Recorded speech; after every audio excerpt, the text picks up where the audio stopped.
Hello friends, welcome to this channel. पहले मैं आपको अपना इंट्रोडक्शन दे दूं। My name is C Urvashi Gupta. मैंने अभी नवंबर 19 में ही रिसेंटली क्वालिफाई किया है और मैं इस टाइम सीए फर्म में जॉब कर रही हूँ। ये वीडियो किस लिए है, किस पर्पज़ से बनाई गई है?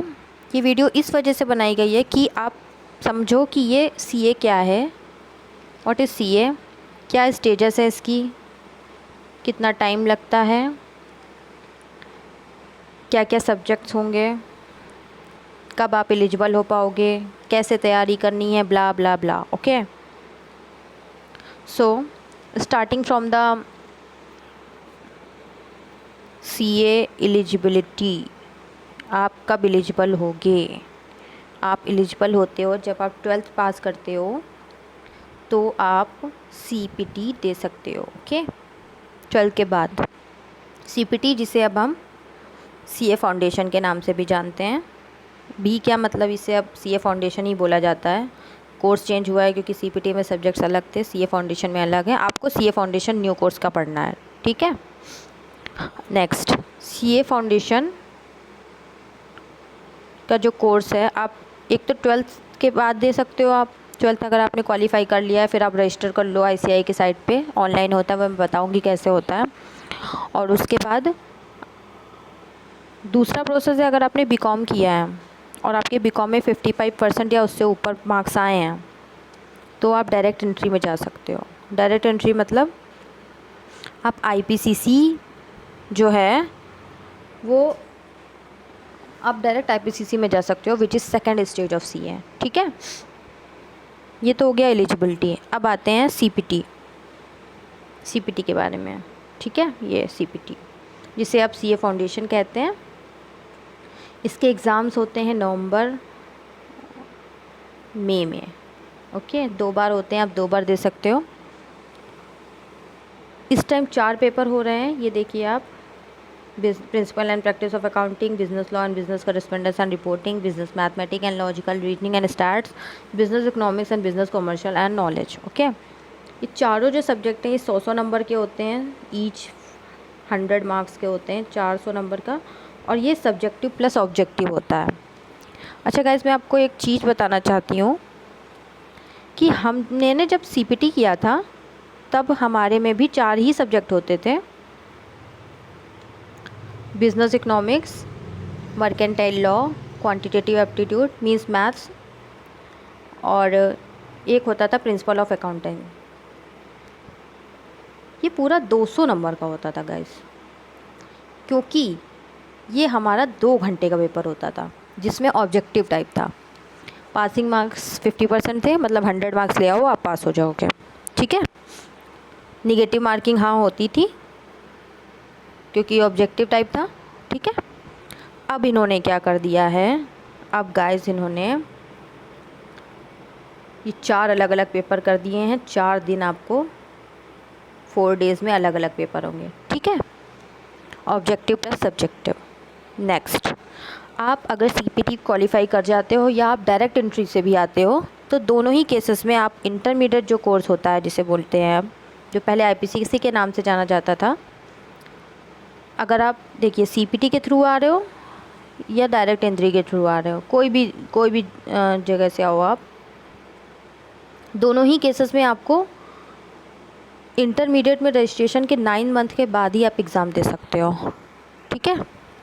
दोनों ही केसेस में, मतलब 9 मंथ के लिए आपको रुकना पड़ेगा। रुकना क्या पड़ेगा, बिकॉज ऑफ द कोर्स। आपको कोर्स की स्टडी करना है, 8 सब्जेक्ट होते हैं, तो इस वजह से 9 मंथ का टाइम दिया गया है कि 9 मंथ के बाद आप एलिजिबल हो जाओगे।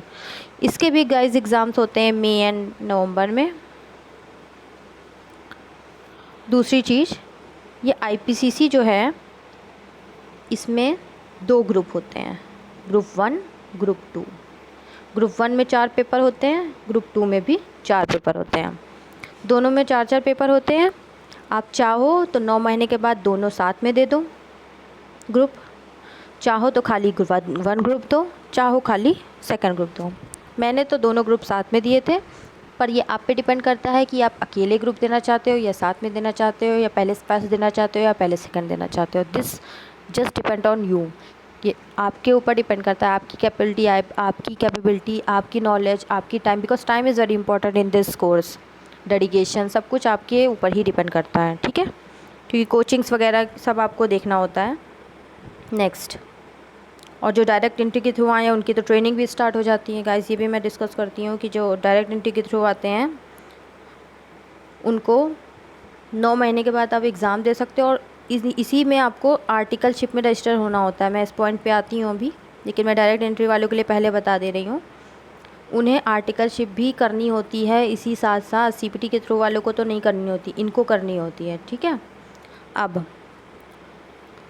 आईपीसीसी मान लीजिए आपका क्लियर हो जाता है, दोनों ग्रुप निकल गए, फर्स्ट एंड सेकंड, या खाली फर्स्ट ग्रुप निकला, कोई भी तीनों कंडीशन से में, जैसे कि आपका सेकंड ग्रुप खाली निकला, या आपका खाली फर्स्ट ग्रुप निकला, या आपके दोनों ग्रुप निकल गए, तीनों ही कंडीशन में आपको फिर आर्टिकलशिप के लिए रजिस्टर करना होता है। आर्टिकलशिप के लिए, आर्टिकलशिप जो होती है वो 3 साल की होती है। 3 साल की आर्टिकलशिप के लिए आपको रजिस्टर करना होता है। ये आपकी आर्टिकलशिप सीए फर्म में होती है। इस पे हम थोड़ा सा डिस्कशन करेंगे सीए फर्म में कि क्या होता है, कैसे होता है। लोग बहुत एक्साइटेड रहते हैं इसको लेके, इस पार्ट को लेके, बिकॉज़ होल कोर्स में सबसे इम्पोर्टेंट और सबसे जो क्रूशियल पार्ट होता है ये आर्टिकलशिप का होता है। बिकॉज़ आप एक्चुअली चीज़ों को करते हो प्रैक्टिकली, जो आपने किताबों में पढ़ा होता है, जो भी एक्ट, जो भी law, income tax, direct tax, costing, everything, वो आप रियली में डील करते हो, ठीक है। सो आर्टिकलशिप में जब आप आते हो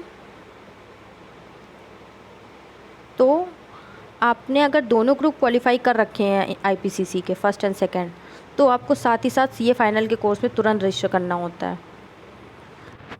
लेकिन अगर आपका एक ही ग्रुप क्वालिफाई हुआ है और आप आर्टिकलशिप में आ गए हो, तो आपका जब सेकंड ग्रुप क्वालिफाई होगा तो आप सीए फाइनल में रजिस्टर कर लोगे, ओके। अब आर्टिकलशिप में कैसे क्या होता है, सीए फर्म में आप जाते हो, आपका बॉस जो होता है सीए होता है वो। अब वहाँ आपको बहुत सारी चीज़ें सीखने को मिलती हैं गाइस, इट्स रियली अमेजिंग। मैंने भी किया, मुझे आर्टिकलशिप में इतना मज़ा आया, मैंने इतनी चीज़ें सीखी, इतनी नई नई चीज़ें सीखी, सिर्फ बहुत इंटरेस्टिंग होता है। देखिए इतनी सारी फील्ड्स होते हैं, इतने सारे फील्ड्स होते हैं कि आप सोच नहीं सकती, इतने फील्ड्स होते हैं। एक तो आईटीआर हो गया, मैं कुछ बता रही हूँ आपको, कुछ बैलेंस शीट हो गया, ऑडिट हो गया, जीएसटी हो गया, आरओसी हो गया, उसके बाद केसेस हो गए, कस्टम हो गया, सेबी का हो गया, एलसेक्ट्रा। ऑडिट में भी आपने सुना होगा, बैंक ऑडिट हो गया, कॉन्करेंट ऑडिट है, स्टॉक ऑडिट है, स्टैचुटरी ऑडिट है, जीएसटी ऑडिट आ गया है अब तो। और जो टैक्स ऑडिट होता है, टैक्स ऑडिट तो होता ही होता है जब आईटीआर आप फाइल करते हो, लेकिन उसके लिए भी कुछ चीज़ें हैं, वो तो हम नहीं जाएंगे डीप में। इतनी फील्ड्स होती हैं गाइस। अब आपने आर्टिकलशिप में कंप्लीट हो गई, मान लीजिए आपकी ये आर्टिकलशिप, तो आर्टिकलशिप में आपने जब रजिस्टर किया है ना, तो उसके आप 2.5 साल के बाद एग्ज़ाम दे सकते हो सीए फाइनल का, तब आप एलिजिबल होगे। मीन्स जैसे जनवरी 2020 में आपने रजिस्टर कर लिया अपने आप को आर्टिकलशिप में, और आपके मान लेते हैं दोनों ग्रुप निकल चुके हैं, तो आपने सीए फाइनल में भी रजिस्टर कर लिया है खुद को। तो आप ये नहीं कि अब जो अटैम्प्ट, जैसे सीए फाइनल का मैं अटैम्प्ट बता दूँ, पड़ता है नवंबर और मई दोनों, वही पड़ता है उसमें भी, जैसे बाकियों का होता है नवंबर और मई में, वैसे इसका भी नवंबर और मई में होता है। तो ये नहीं कि आपने जनवरी 20 में किया तो आप मई में एग्ज़ाम दे सकते हो या नवंबर में दे सकते हो, ऐसा कुछ भी नहीं है। आपको 2.5 साल वेट करना पड़ेगा। 2.5 साल कितना हो गया, 1 साल तो ये हो गया पूरा, 2 साल। उसके बाद जून में आपके 2.5 साल कंप्लीट होंगे। तो जब आपके जून 22 में कंप्लीट होंगे, तो मई का तो निकल गया आपका अटैम्प्ट, तो अब आप नवंबर 22 में अटैम्प्ट दोगे अपना। फिर से मैं आपके ऊपर कह रही हूँ, फिर से आपके ऊपर डिपेंड करता है, क्योंकि सीए फाइनल जो होता है इसमें भी हमारे 2 ही ग्रुप होते हैं, 4 के होते हैं, सेम है, ओके, ठीक है गाइज़। और सब में पासिंग परसेंटेज उन्होंने 50% ही रखा है। उसके बाद सीए फाइनल का हो गया। अब आपने दोनों ग्रुप दे दिए, मान लीजिए आपके ऊपर डिपेंड करता है, आपने दोनों दिए हैं, एक दिया है या सेकंड पहले दिया है, जो आपका प्रिपेयर है, जिस हिसाब से प्रिपेयर है, ठीक है, जितनी आपकी कोचिंग कंप्लीट हो पाई है, जो भी। अब इन्हीं के बीच में, जैसे आप आईपीसी कर रहे हो और फाइनल कर रहे हो, उन्हीं के बीच में ये कुछ प्रोग्राम्स डालते हैं। These programs are really interesting. GMCS,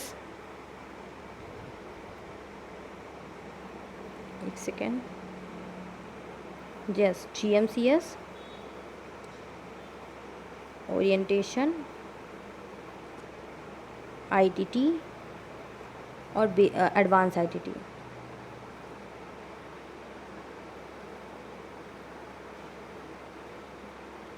advance, एक सेकेंड, ओरिएंटेशन हो गया, GMCS हो गया, ओरिएंटेशन के साथ ही ITT होती है बेसिक वाली, और यहाँ पर होती है एडवांस ITT। देखिए, ये ओरिएंटेशन और ये GMCS, ये 15-15 दिन के होते हैं। ये ITT 1 मंथ की होती है, और ये एडवांस ITT भी 15 ही मंथ की होती है। ये आपको ड्यूरिंग द IPCC करना होता है, और ये आपको ड्यूरिंग द CA फाइनल में जब आप होते हो तब आपको करना होता है, तभी आप एलिजिबल होगे एग्ज़ाम्स के लिए। अब इन्होंने लेकिन एक और नई चीज़ डाल दी है कि जैसे आप जो ट्रेनिंग करते हो, कुछ होते थे डमी ट्रेनिंग कर लेते थे। डमी ट्रेनिंग मतलब कि ऐसे ही रजिस्टर कर लिया अपने आप को, लेकिन फॉर्म में नहीं जा रहे हैं, इस वजह से अब क्या किया है, ICAI ने कंडक्ट करा दिए हैं प्रैक्टिकल ट्रेनिंग के। जब आप आर्टिकलशिप में जाते हो तो भी उसके आपको हर 1 साल का एग्ज़ाम देना होता है। अगर आप फर्स्ट ईयर ऑफ आर्टिकलशिप हो तो आपको एग्ज़ाम देना है, सेकेंड ईयर ऑफ आर्टिकलशिप हो तो भी एग्ज़ाम देना है, और थर्ड में हो तो आपको देना है देन, ठीक है। तो ये क्या होता है, ये तो जस्ट आप कह सकते हो सेकेंड तक में ही देना है उनको, फर्स्ट और सेकंड का ही देना है, फर्स्ट और सेकंड ईयर के लिए। थर्ड ईयर के लिए तो आप CA फाइनल में ही वो कर देते हो, क्योंकि आपका वो रहता है, एग्ज़ाम लगा रहता है। तो ये इस वजह से इसमें क्या होता है, ये ऑब्जेक्टिव होता है, so it's not a big deal. जो आपने जो भी ट्रेनिंग के दौरान आपने जो भी चीज़ें सीखी हैं उसी के रिलेटेड आता है, तो अपने ट्रेनिंग अच्छे से करिए, तो no need to fear. Okay, चलिए, ये तो हमने पढ़ लिया सारा। अब हम आते हैं कि CA की साइट पे कैसे कहाँ जाना है। सबको दिक्कत होती है स्टार्टिंग में कि कैसे रजिस्टर करना है। गाइस मैं बता दूं, अब सारा जो सब कुछ है वो ऑनलाइन हो गया है। आपको जो CA फाउंडेशन सबसे पहला स्टेप है, उसका फॉर्म भरना होता है। आपको 3 महीने पहले रजिस्टर करना होता है। जैसे मई में एग्ज़ाम है तो आपको 3 महीने या 2 महीने पहले, जो भी उन्होंने गाइडलाइन कर रखी है, उससे पहले आपको रजिस्टर करना होता है, ठीक है। और उसके बाद सब कुछ ऑनलाइन हो गया, पेमेंट वगैरह सब कुछ उसी से जाती है, आपको ICAI जाने की ज़रूरत नहीं है, आप घर बैठे आराम से कर सकते हो। चलिए देखते हैं साइट पे कैसे जाना है। फ्रेंड्स, आपको डालना है www.icai.org, तब आपकी साइट खुलेगी। ये यहाँ आपको जाना है स्टूडेंट सेक्शन में। पहले मैं आपको बता रही हूँ कहाँ से आपको कोर्स में कैसे पता चलेगा कोर्स कितना क्या क्या है। ये आपको दिख रहा होगा बोर्ड ऑफ स्टडीज़ नॉलेज, यहाँ पे जाइए। ये देखिए फाउंडेशन कोर्स, ये सारों सब्जेक्ट हैं जो मैंने आपको बताए थे। फिर ये इंटरमीडिएट, ये 4 ग्रुप हैं इसमें। देखिए 8 पेपर हैं, तो ये देखिए स्टार्टिंग के जो 4 होते हैं वो फर्स्ट ग्रुप में आते हैं, और लास्ट के जो 4 हैं वो सेकंड ग्रुप में आए हैं, ठीक है। 1 2 3 4 देखिए पेपर के आगे नाम लिखा है, तो स्टार्टिंग ये 4 first group and then second group, ठीक है। ये accounting, corporate law, cost and taxation, okay.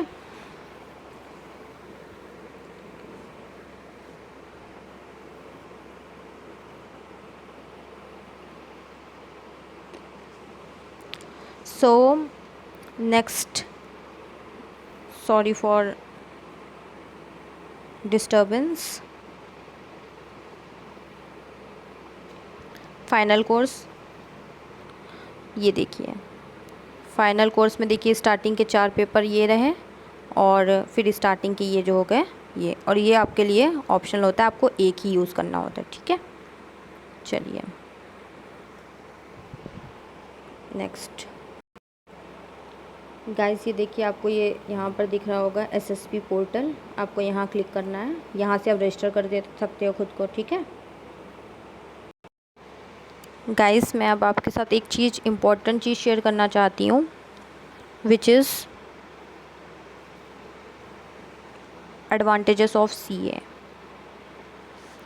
This is, I should say, a very inspiring thing कि क्या एडवांटेजेस हैं जो आपको सीए करने के लिए मैं कहती हूँ बहुत इंस्पायर करता है। सीए, वैसे तो ये जो सीए नाम है, जो मैं सीए नाम ही अपने आप में बहुत ज़्यादा क्या कह सकते हैं जिसे कहते हैं कि बहुत अचीवमेंट है, एक बहुत बड़ी अचीवमेंट है। आपके आगे सीए नाम लग गया अगर, सीए की जो 2 वर्ड हैं, ये 2 वर्ड की कीमत बहुत होती है। सो गाइस, मैं आपको एक चीज़ पहले क्लियर कर दूं कि ये जो है ये इंट्रोडक्टरी क्लास है हमारी। लेक्चर्स हमारे कल से बाद से अपलोड होंगे, डेली के डेली लेक्चर्स होंगे। मैं बता दूंगी, कल ही बताऊंगी मैं कि कौन सा सबसे पहले मैं स्टार्ट करूंगी सब्जेक्ट। ओके, 4 सब्जेक्ट हैं जो सीए फाउंडेशन के, उनमें से ही हम कोई भी एक टॉपिक उठाएंगे। ठीक है गाइस, अभी आप सिर्फ ओवरव्यू लीजिए कि क्या है सीए कोर्स, कैसे क्या है। ओके, सो एडवांटेजेस मैं बता रही थी। हाँ, एडवांटेजेस देखिए, पहले तो मैं बताऊं कि एडवांटेजेस बहुत हैं सीए के, बहुत ज़्यादा इन्यूमरेबल हैं। आप जब सीए बन जाते हो तो आप या तो जॉब पे जा सकते हो या प्रैक्टिस पे जा सकते हो। प्रैक्टिस मतलब आप खुद की अपनी फर्म खोल सकते हो। प्रैक्टिस में भी एक चीज़ नहीं है, आपके पास बहुत ऑप्शंस हैं। आप इनकम टैक्स एक्सपर्ट बन सकते हो, जीएसटी एक्सपर्ट कंसल्टेंट बन सकते हो, कस्टम डिपार्टमेंट है, उसके बाद आरओसी का है, उसके बाद ऑडिट्स हैं, ऑडिट्स में भी मैंने बताया कितना चीज़ है। देन आप केसेस, सो इन्यूमरेबल चीज़ें होती हैं। लेकिन प्रैक्टिस के लिए आपको स्टार्टिंग में थोड़ा टाइम देना होगा, क्योंकि प्रैक्टिस जो है वो थोड़ा सेटअप होने में टाइम लगता है। ठीक है, अगर आपका पहले से ही सेटअप है कि आपके फादर या आपके रिलेटिव कोई सीए हैं तो इतनी नहीं करना होता है आपको स्टार्टिंग में स्ट्रगल। लेकिन अगर आप बिल्कुल न्यूली हो, आप सेटअप कर रहे हो अपना, तो आपको स्टार्टिंग में टाइम लगेगा। जॉब, अब जॉब जो है उसमें भी आप कई फील्ड है जॉब की। आप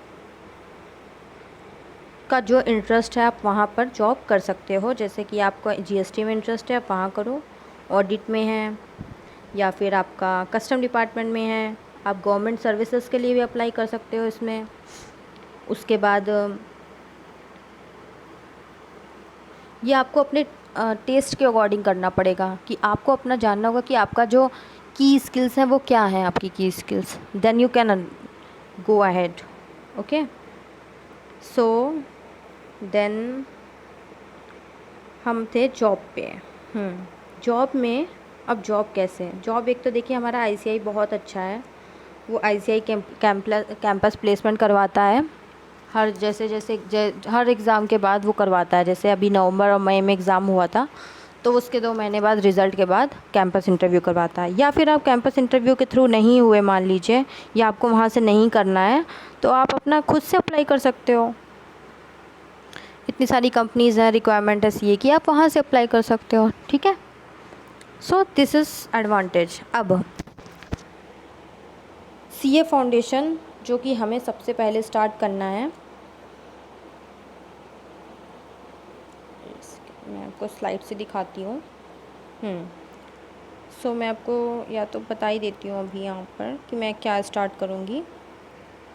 मैं ये स्टार्ट करूँगी ये बिज़नेस लॉ जो है। पहले ये थ्योरेटिकल सब्जेक्ट भी है, थोड़ा सा इसमें रीजनिंग भी होती है, क्वेश्चंस ऐसे आते हैं, थोड़े से ट्रिकी होते हैं। आपको थ्योरी कंसेप्ट अच्छे से समझ आ जाएगा तो आप सॉल्व कर लोगे। ठीक है, सो हमारा जो लेक्चर होगा पहला, वो बिज़नेस लॉ पे हम पढ़ेंगे। इसमें ये लिखा है बिज़नेस कॉरेस्पोंडेंस एंड रिपोर्टिंग, ये 2 हैं इसके पार्ट, सब पार्ट्स हैं। एक बिज़नेस हो गया लॉ और एक बिज़नेस कॉरेस्पोंडेंस हो गया। उसके सब्जेक्ट के अंदर भी इन्होंने क्योंकि दे रखा है, जैसे आप देख रहे हो principle and practice of accounting, तो एक ही है पूरा। ये बिज़नेस लॉ अलग है, बिज़नेस कॉरेस्पोंडेंस एंड रिपोर्टिंग अलग है, मैथ्स अलग है, लॉजिकल रीजनिंग अलग है, स्टैट्स अलग है। ठीक है, यहाँ पे बिज़नेस इको अलग है और बिज़नेस एंड कमर्शियल नॉलेज अलग है। ठीक है गाइस, तो हम बिज़नेस लॉ स्टार्ट करेंगे। सो बी प्रिपेयर। और अगर आपको वीडियो पसंद आया हो तो प्लीज़ सब्सक्राइब करें, लाइक करें, शेयर करें, और जिनको जिनको इंटरेस्ट हो सीए फाउंडेशन में तो वो ज्वाइन कर सकते हैं हमारा चैनल। और क्लासेस डेली की डेली अपलोडेड होंगी। ठीक है guys, stay safe, stay home. Okay, bye guys.